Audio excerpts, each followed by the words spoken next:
Hallelujah. Praise the Lord. All the highest glory, honor, or praise only belongs to our Savior Jesus Christ. We remember and cherish the blessed preaching and teachings of our dearly beloved parents in the Lord. Greetings to the beloved Almeda family, beloved preachers, brethren, webcast viewers, and visitors. All the glory sa ating mahal na Panginoon. I would like to thank Him for giving me a chance to testify po. Most of you doesn't know that I was baptized here back in 2012. Grabe po ways ng ating mahal na Panginoon. But before I came to know our Lord Jesus Christ, I was a drug addict po for 13 years.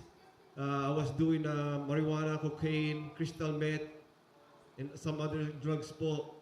I was a member of Gang 2 back in the Bay Area. I was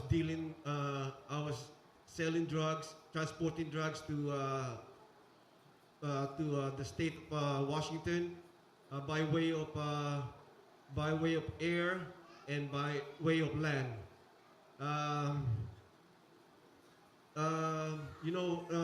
When back in the early 90s, 90s po, when I joined the service, doon po ako nagsimula na magkaroon ng maraming bisyo, pag-iinom, pagpupunta ng mga bar. Natutunan ko po yan sa military. And then, after my military, I got out. I joined my gang again with my friends.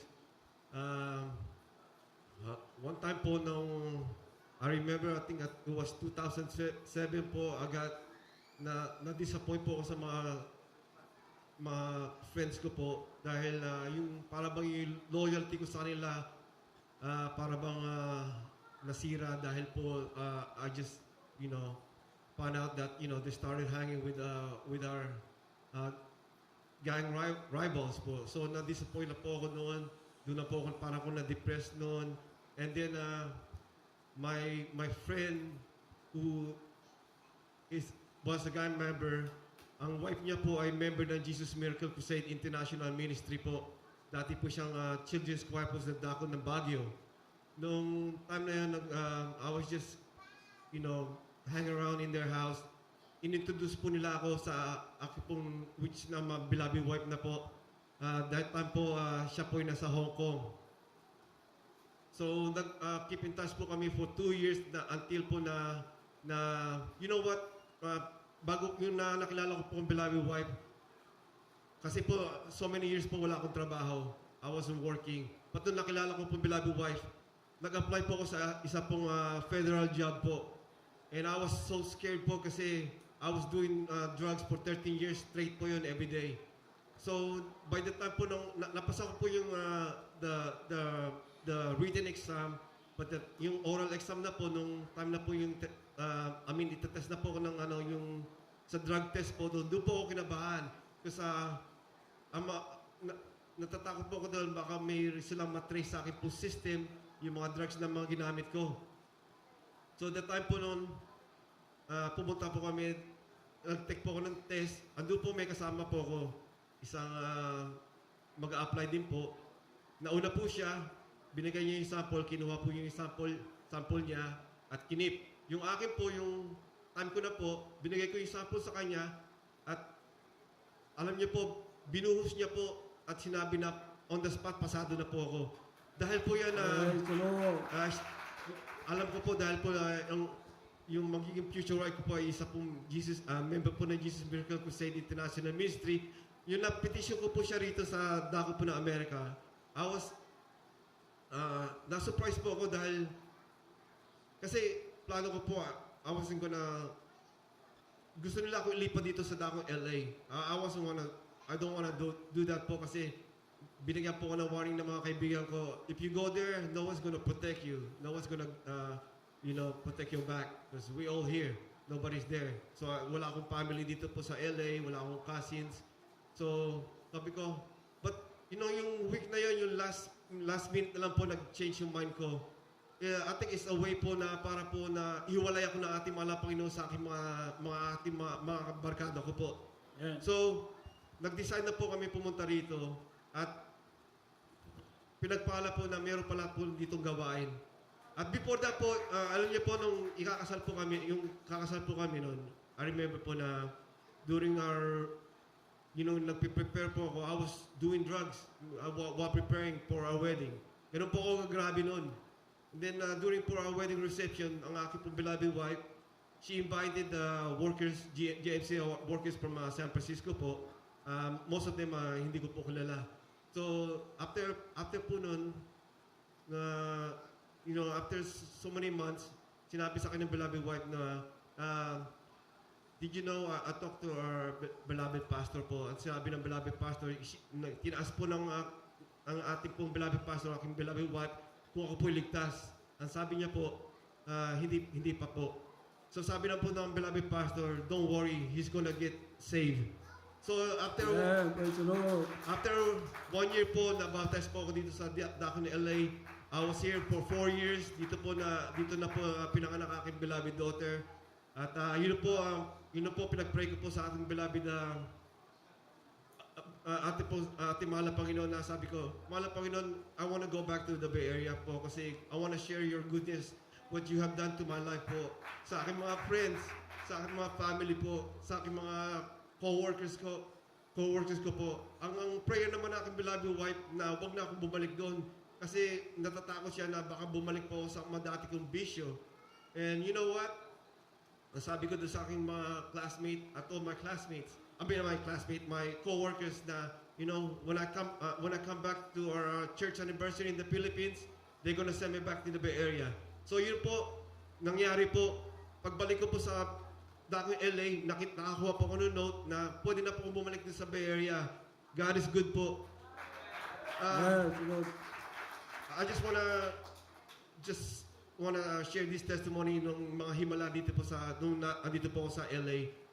Yung first na himala po ng ating mahal na Panginoon na ginawa sa akin nung naka-aksidente po ako, nakabangga po ako, side to side po, natamaan ko yung kotse. So I know it was my fault because for going to the wrong lane po. And then, I was surprised po kasi nabangga ako. Bigla lang umalis. Nagtataka po kasi it was my fault anyway. So it was dark, night time po yun. So as I said, when I get home, I'm just gonna check what's the damages. So when I got home, I grabbed my flashlight, chinek ko po yung mga, wala po ako nakitang dead scratches sa mga car. I didn't see no dead at all. So pinag-ingatan po kami, ganun din pinag-ingatan po yung sasakyan namin. At ganun din po nung papasok po ko sa trabaho dito po sa LA. I remember po, alis pa lang po ako 1 block pa lang. Then my wife called me, said, where are you? I said, I just left, just a block away. Then sinabi niya, may kotseng bumangga doon kung saan ako nakapark. It hit like 6 cars, damages it. So bad po. Salamat sa mga Panginoon, yung timing niya po na ialis tayo sa mga aksidente po. Grabe po talaga yung mga himala natin, mahal na Panginoon.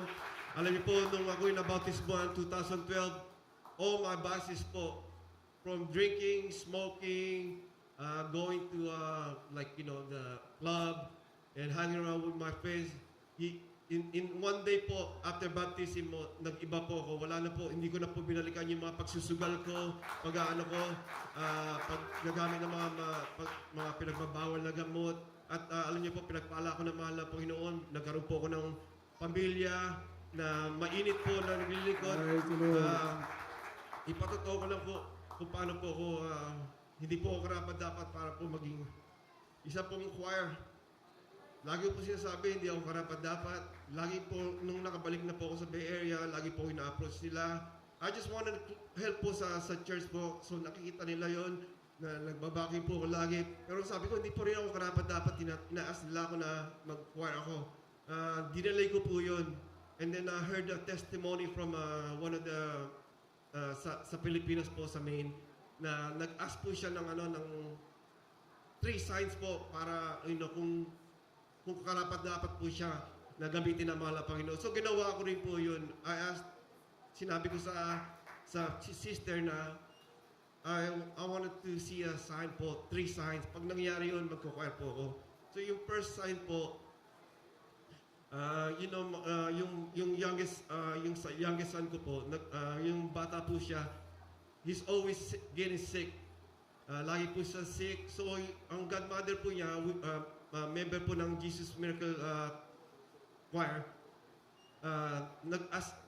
nagpa-fasting po siya eh. So, nag-ask po siya sa mahal na Panginoon, why is my son always getting sick? Alam niyo po, sa panaginip niya po, nakita niya po yung ako na naka-uniform po ng pang-choir po ng Jesus Miracle Crusade International. At sinabi niya po sa akin yun. Una po, parang hindi ko po siya pinaniwalaan. Baka gusto lang po na, sabi ko naman po, sa sarili ko, wala naman po natin sinungaling. So, yung pangalawa po, it dreamt about beloved Mr. Kuya Pogs po. And I couldn't really remember, so sobrang tagal na po. Pero yung third po, yung isa po nating kapatiran na kinuha na natin ng mahal na Panginoon sa dako po ng Bay Area, member po siya ng Jesus Miracle Crusade, ng choir pala, Jesus Finest Choir. And then, nung kinuha po siya, andun po kami sa bahay ng beloved sister para po i-comfort siya. And then, yung pauwi na po kami, may sinabi po sa akin siya, binulong po sa akin, alam mo, he's always praying for you. Sa loob ko, alam ko na po yung pinagpipray niya na maging choir po ako. So doon po talagang lumambot po yung aking puso. At the next day po, I started fasting without people knowing. I started fasting po. Then when I'm almost done, I told somebody that I'm almost done fasting. So doon po talaga, alam po na mahal na Panginoon kung paano po palambutin natin matitigas na puso. So ako'y nagpapasalamat sa mahal na Panginoon sa lahat ng mga himala na ginawa niya sa aking buhay, sa pagbabago. Kaya hanggang dito lang po, all the eyes, glory, honor, praise, only belongs to Lord Jesus Christ. Ayun, praise the Lord. Palakpakan po natin ang ating Panginoon. God bless you, Brother Joel Reta. Sa pinagpalang patutong yan, mga minamahal. Tuloy ng ating Diyos ay buhay, mga minamahal.